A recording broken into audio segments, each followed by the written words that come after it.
नमस्कार, एक बार फिर से आप सभी का स्वागत है ग्रामोदय कॉलेज के इस डिजिटल प्लेटफॉर्म पर।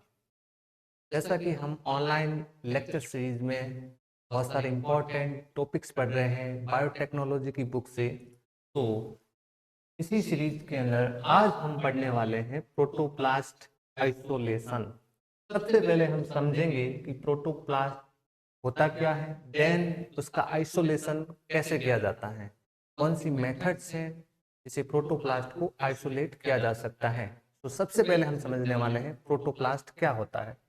तो प्रोटोप्लास्ट वैसे ग्रीक वर्ड प्रोटो एंड प्लास्ट से बना हुआ है। प्रोटो का अर्थ होता है फर्स्ट एंड प्लास्ट का अर्थ होता है formed. It's mean the first form of thing, यानी कि सबसे पहले जो जीवित चीज बनी है वो है प्रोटोप्लास्ट। देन इसकी डेफिनेशन जानना चाहिए। तो a protoplast is a plant cell without its cell wall, यानी कि इस सेल का ही एक भाग है। अपन देख सकते हैं कि जनरली हम प्रोटोप्लास्ट जो आइसोलेशन है वो प्लांट सेल्स के अंदर करते हैं। क्यों करते हैं इसके बारे में भी हम आगे जानेंगे। तो यहाँ आप देख सकते हैं कि ये एक प्लांट सेल है और प्लांट सेल में जो सबसे बाहर एक रिजिड लेयर होती है वो होती है cell wall. Then cell wall के इनसाइड एक और लेयर होती है, वो होती है प्लाज्मा मेम्ब्रेन।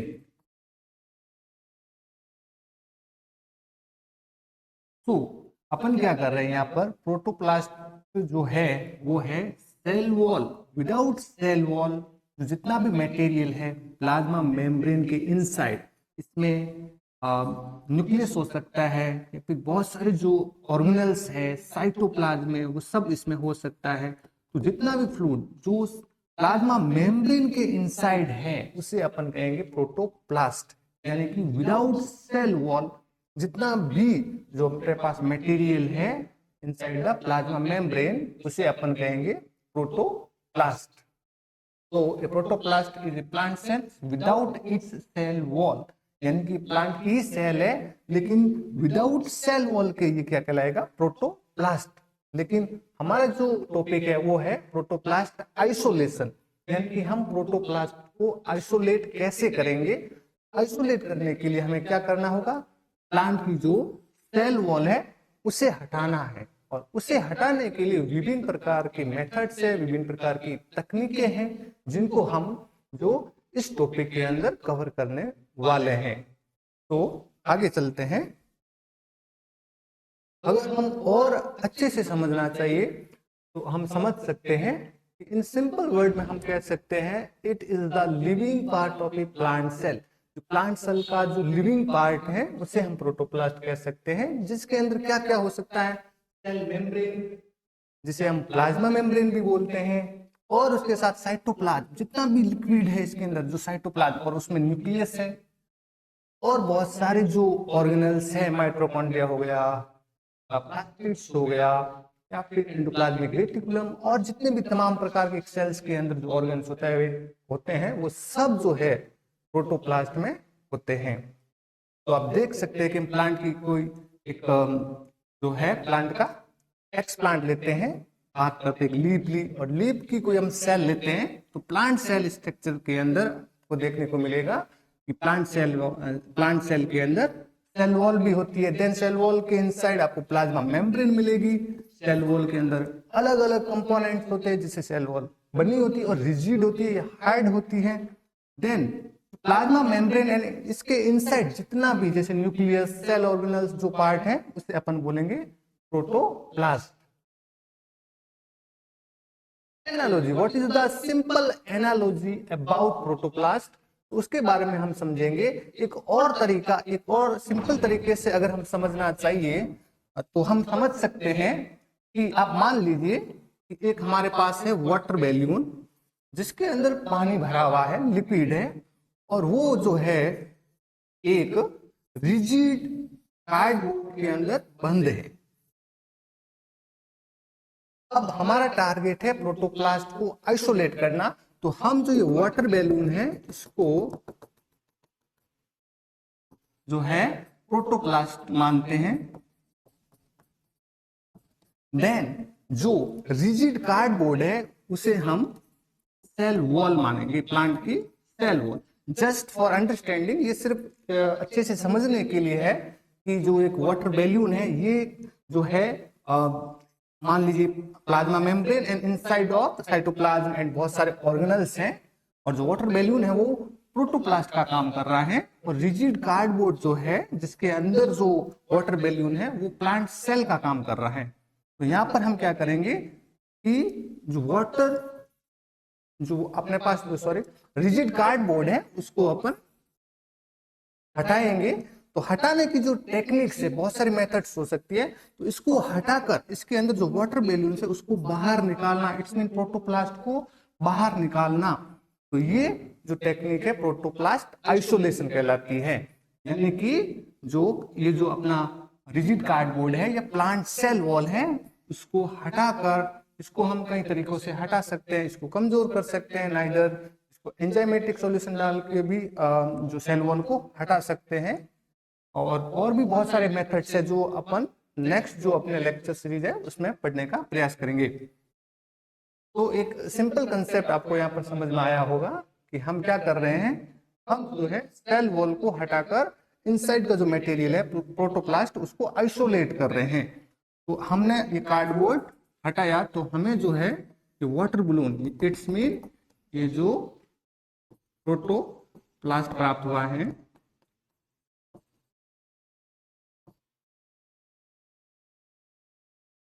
तो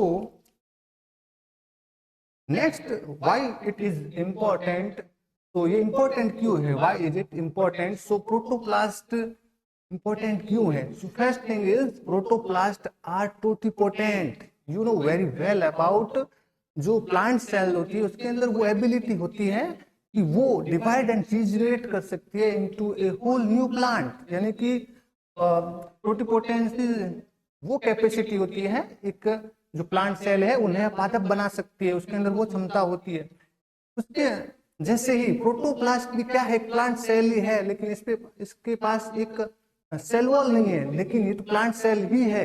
तो ये भी इस प्रोटोप्लास्ट के पास भी वो क्षमता है जिसके थ्रू ये भी जनरेट हो सकती है इनटू ए न्यू प्लांट। तो प्रोटोप्लास्ट एक नया पादप बना सकती है। तो इसको ध्यान में रखकर अपन जो है अलग अलग क्षेत्र में प्रोटोप्लास्ट का उपयोग करते हैं। जैसे जेनेटिक इंजीनियरिंग के अंदर, जेनेटिक इंजीनियरिंग के अंदर भी हम इजीली जो आइडेंटिफाई करते हैं फॉरेन डीएनए को, सोमेटिक हाइब्रिडाइजेशन, जैसे कि एक जो प्रैक्टिकल साइंटिस्टों ने किया था, जो पोमेटो का निर्माण किया था, एक हाइब्रिड का निर्माण किया था, उसमें जो है दो अलग अलग स्पीसीज का उन्होंने जो है संकरण करवाया। जैसे कि पोटैटो प्लांट यानी कि जो आलू का पौधा है उसका जो संकरण है टोमेटो यानी कि टमाटर के पौधे के साथ करवाया। तो इन दोनों प्लांट्स की सेल्स का जो है प्रोटोप्लास्ट लिया है। इट्स मीन पोटैटो में से अपन ने जो है पोटैटो सेल का प्रोटोप्लास्ट लिया, देन और इसमें अपन ने जो है टोमेटो की सेल का प्रोटोप्लास्ट लिया, और दोनों को हमने क्या किया, हाइब्रिड करवाया। देन जो अपने को हाइब्रिड मिला है वो पोमेटो, इट्स मीन इस प्लांट के अंदर जो नया प्लांट मिला है, इस प्लांट के अंदर जो है आलू और टमाटर दोनों के गुण है। इट्स मीन ये दोनों ही टाइप के फ्रूट्स प्रोड्यूस कर रहा है, लेकिन किसी कारणवश ये एक्लाइमेटाइज नहीं हो पाया, दशानुकूलित नहीं हो पाया, जो बाहरी एनवायरमेंटल कंडीशंस हैं उसको झेल नहीं पाया। तो ये एक्सपेरिमेंट आज भी जारी है, इस पे काम किया जा रहा है। तो यहाँ पर भी जो है प्रोटोप्लास्ट का यूज किया जा सकता है। स्टडी ऑफ सेल प्रोसेस, और सेल प्रोसेसिंग में भी जो सेल प्रोसेस की स्टडी है कि कैसे जो सेल ऑर्गेनल्स है जो है प्रोटोप्लास्ट में रहते हैं, कैसे वो काम करते हैं, जो सेल मेम्ब्रेन जो है वो कैसे मेंटेनेंस जो इसकी बनाए रखती है, इसकी स्टडी पर्पज से भी प्रोटोप्लास्ट काम में लिया जा सकता है। प्रिंसिपल्स ऑफ प्रोटोप्लास्ट, तो प्रिंसिपल प्रोटोप्लास्ट के जो सिद्धांत क्या है अलग अलग, और उसको कैसे अपन आइसोलेट करते हैं, देन आइसोलेट करने के बाद हाउ टू प्रोटेक्ट इट, कैसे उसको प्रोटेक्ट करेंगे, then weaken and remove the cell wall. तो सबसे पहले अपन क्या करेंगे, हम सब जानते हैं कि इस जो सेल वॉल होती है, प्लांट सेल वॉल, उसके अंदर जो है बहुत से कंपोनेंट होते हैं, यानी कि जिस चीज से सेल बनी हुई होती है, जैसे कि सेल्यूलोज, दूसरा हेमीसेल्यूलोज,